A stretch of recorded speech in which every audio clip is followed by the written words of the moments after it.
Toby Keith or whatever, then I need to do some research and go that genre too, which I think is important too. That sometimes one of the things that we really do when we're in the studio before we start writing, we'll get something in our head that we want to write, or we'll go listen to a bunch of the same genre and try to gear in on that genre.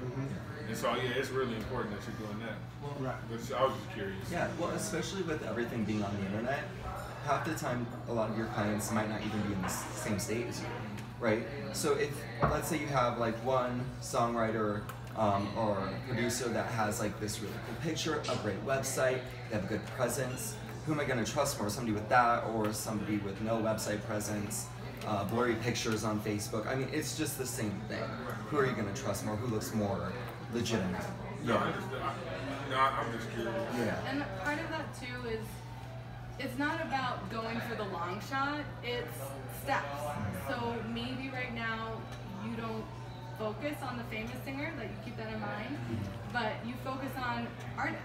Just getting lower, like local artists to sing your songs, step it up from there. Everyone's connected. So the more people that can vouch for you, the better chance you have of eventually getting into the ear of someone who is on top.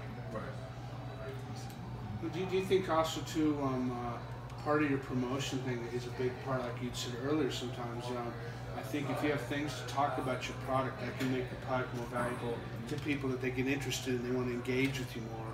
And it's like sometimes if I've taken an artist to Nashville and recorded them, or they got some famous musicians to play with them, they use that as a promotional tool, a tool to help them, to legitimize it, I think, in some ways, which really helps a big difference. Because I think a lot of people are like, oh, that wasn't done at home studio. Oh, wow, you used the same guy, you used Linda Ronstadt or this and that. But then all of a sudden, that legitimized it even more, I think, sometimes, which is a big deal. I mean, that matters to people. Yeah.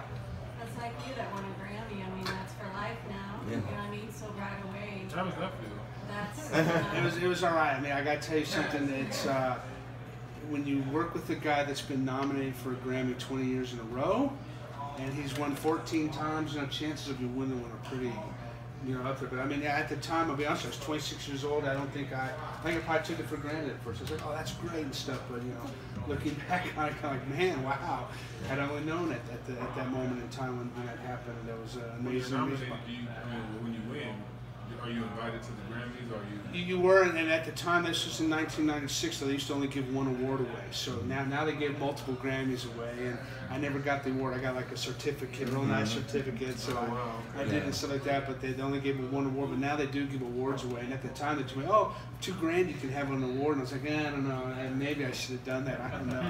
I think then I know the funny thing. I don't know if you're gonna know this, but all the Grammy trophies are made here in Colorado, in a small town up in the mountains. Did you know that? I didn't. Yes, the guy. We're gonna rob them. Yeah. Yeah. We all have Grammys. Right. I think we all have, right?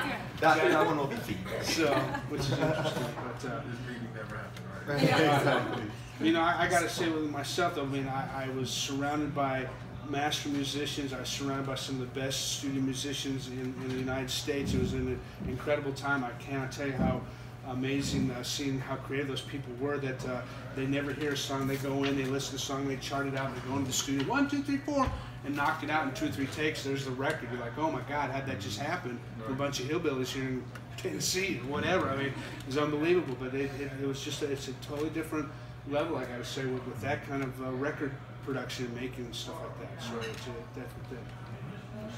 Well, and another thing artists, when they first get into it, or they're, trying to get their name out there, they'll kind of jump on whatever comes their way. They're like, oh, they called me about this. And I experienced that, like, when I was about 18. This promoter was like, oh, we need you for an event. I'm like, oh my gosh, yeah, I'm so excited, totally. And it was like a rap concert, like venue, like, I'm pop music. I'm like super pop music. And also, like, one of my good friends actually runs the Whiskey A Go Go in LA. So she, I could be like, hey, can I play at Whiskey? And that's a rock venue.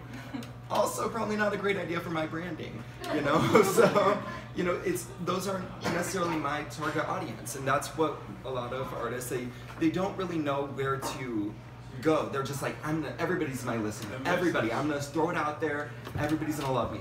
And yeah, no, sorry, that's not how this works. I think the message gets misconstrued though, because when you watch a video of any artist, they're telling you, oh, I did a show in the middle of, you know, a death metal concert when there was 5 people there, right. and they're like, oh, you just got to go out there and you got to do it. And yeah, it's like strategic. Yeah. So I mean, unless you want to take, it's a time game. So like, if you want to move through the process faster, you can be more strategic about it. Well, that's why I think you guys are important, because you can watch YouTube and get the wrong idea. Right. Well, and what's going to be more beneficial to you? Right. Going and playing a concert to people that are actually listening to your music, right. or people who would be like, oh, okay, there's an opener or something. You know what I mean? So it's like really, your target audience is huge, and finding out what your target audience is even more crucial right. to your success in the business. Right. So I mean, and I know my target audience, and I completely market towards that. You know, and it's not who I am per se, but I for sure 100% market everything I have to my target audience. So everything that I create and anything that I do, I have to keep in mind, is this going to be what my audience is going to buy or going to enjoy and going to like? And at the end of the day, you know, we all try to get into that, and our number one fan is ourselves. You know, if you love the music that you create, you're gonna love what you put out. So just what do you do? Where do you go? You know? And that's really how you find your target audience. So it's really figuring out, you know, yourself. Well, you know, it's interesting. It's like, I feel like something like what you said was an important part is sometimes I feel artists are out there looking for the yes man. Who's going to tell me yes, and I can do that? I'm so great, but then they lose their focus of what you just said of what your direction is and stuff like that. I think that we do fall prey to the yes man, and then when the yes man doesn't come through and we put all this effort into it, we got nothing to show for it. I think that's becomes a problem sometimes with artists too. But then we have that trust factor, or you know, I don't want to go to you to do my record anymore because I bought the gear, I'm going to do it myself. Even though I don't have to train, I'll train myself. And there's what they like the do-it-yourself kind of thing is. We're holding ourselves back here a little bit in Denver, where we need a team like you guys to help us out to figure out a direction, figure out what our goals are, to figure out who our market is and who we want to sell and pitch the stuff to.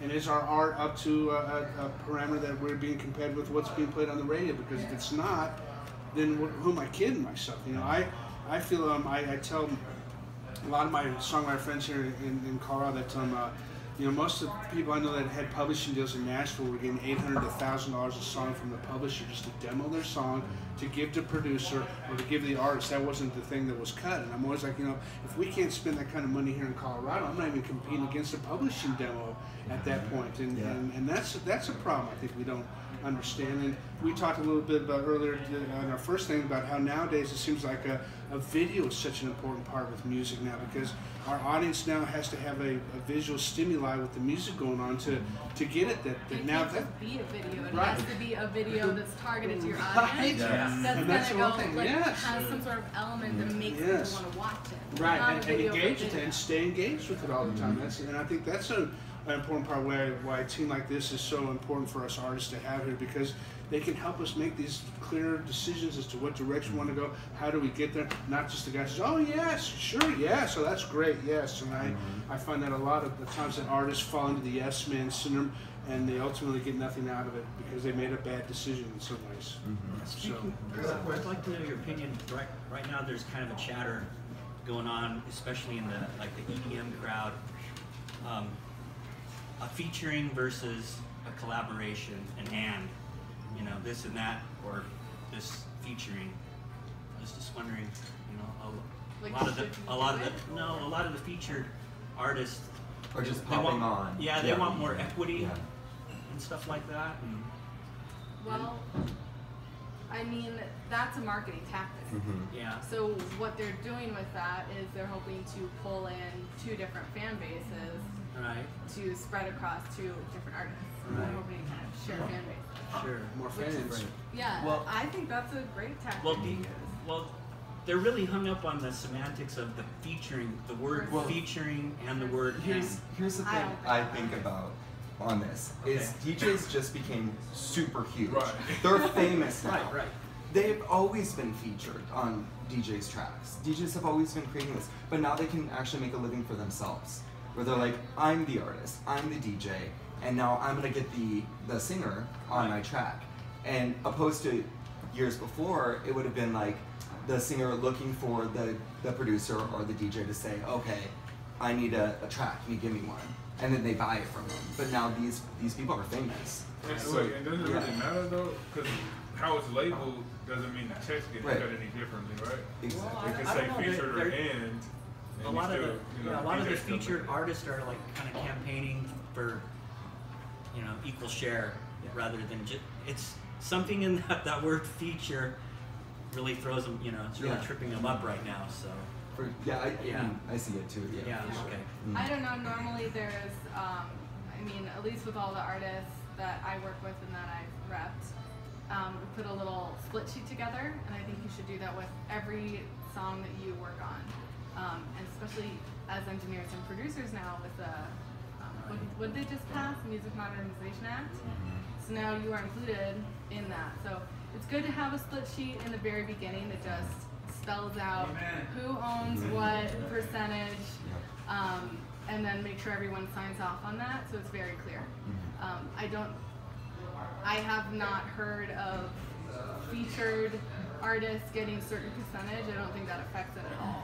I think that is just a marketing. It sounds more collaborative than, I just went and sought this person out. It's like we came together and we created this and really. I'm all good with. I went to my first rave this year. And that. It's like, which one do you go to? who was the DJ Snake? Oh, cool. Yeah, but it's like, but he's playing Justin Bieber and everything else. So it's literally just kind of the tables have turned. Now producers and the DJs are getting famous. But just, I guess, we have time for a couple more questions. I want to go back to what we were talking about with the video. Okay. You guys sit down with CDB and they say monetize your videos. So they got your music playing, but they got their little caption saying this is CDB and nobody else can use it but them. When you find an artist like that, you say get off that monetizing so we can make something specifically for you, because if you try to make something and you have it monetized by CD Baby, I don't think So that's a different copyright. So there's two different copyrights. Basically, there's your song itself, and then there's the master recording. So with CD Baby, basically you authorize them to distribute your master recording, and you're getting paid royalties from that, through streaming and stuff. Within your master recording is the song, so you should also be getting royalties from ASCAP, or if you go into BMI or CSAC. That's different, and with those companies you have to let them know where your song is being played in order to even get those royalties. So there's probably money just sitting around you could be getting, but you didn't inform your PRO about where your song is being played. And you had a perfect example of that. I'd just like to just say what she's saying. How many artists here that we play out at Herman's Hideaway? Yes. And do I report to my BMI that I played my 10 original songs as well as my cover songs? Because I would get paid from the money that Herman's Hideaway has to pay BMI or ASCAP to be a board member. That's money I get as an artist being and I feel like I can't tell you many artists don't even know that if they just write down, oh, I'm playing here tonight, and I report it to BMI, the BMI will collect the money from them and send it to you. And it's 100%. Yeah, I think I'm included in that. I miss that opportunity all the time because it's sometimes hard to keep track of that everywhere you're playing. Well, and that's why I said those ISRC codes that we put in the metadata that you put into your songs are very important too, because those tag when your song gets played, and then I actually have a legitimate number that got picked. And if I don't put an ISRC code in my song, these guys can play it all the time, and I'll never know how many times they play it. I'll never get paid for it because there's no tag on it and stuff like that. So. But that's a little bit. The other portion to that is like what I was doing licensing songs. I license a song to a commercial or something, and they'll pay a fee for that song. And I mean, if it's a commercial, it's usually just a one-time fee, several thousand. That's different than the royalty collection. That's just licensing your song up front. What do you know about DistroKid and their model? I've heard really good things about DistroKid. I've heard it's kind of on the same lines as CD Baby. I personally, as an artist, have been happy with CD Baby. But then, I don't know if you guys have heard, Spotify is allowing artists to upload directly now. There's a beta program, which I think I am a part of that, but I have not explored it. But I don't know. What do you think of that? Does anybody have any opinions on that? I think that's putting too much. I don't know, because I feel like sometimes an artist can be the worst person when they put all the stuff out there. Okay, Yeah. Instead of picking out your best stuff, because I want people to engage with it and come back and want more. I hate it when artists, but I put all my 20 songs out there. And I'm like, going great. Now I got to go through like 20 to find one. I don't know if I have the time for that sometimes. Right, So. and that's what our branding, is for. It's because it's having those extra ears on somebody's, music. Because what we might think sounds great because we're up at 6 in the morning, creating it from like 5 p.m. the next day. You know what I mean? Like, it's just crazy because I know we all kind of get in that group where we work for hours and hours, and then by the time we're done, we're like, that was the best thing ever. And then you go to listen to it a week later, and you're like, what the? Who wrote this and what happened here? So it's one of the things that we do help out with, because it's, again, is it a part of your brand? Is this going to give out the image that you want? Yeah, and get you to whatever your goal. That's what I think is so great and important about you guys, is you're helping us find our brand or finding our image and how do we market that stuff. That is such a big deal. I think a lot of artists need help with, including producers and engineers myself. Do you guys ever sit in on sessions, or do you, is it normally just bring it to us afterwards? That's what you want. I like to do that, because it's one of those situations where you can be like, fix it right then and there. You know what I mean? And be like, okay, no. Like, because a lot of times it's also intimidating to go into the studio without a team. You've got, you might hire out somebody to do, I can't think today. The production, the or the production, instrumentalist to come in, or the engineer, and they might be like rushed for time, and that take was good enough. Like, I don't. They also don't necessarily care.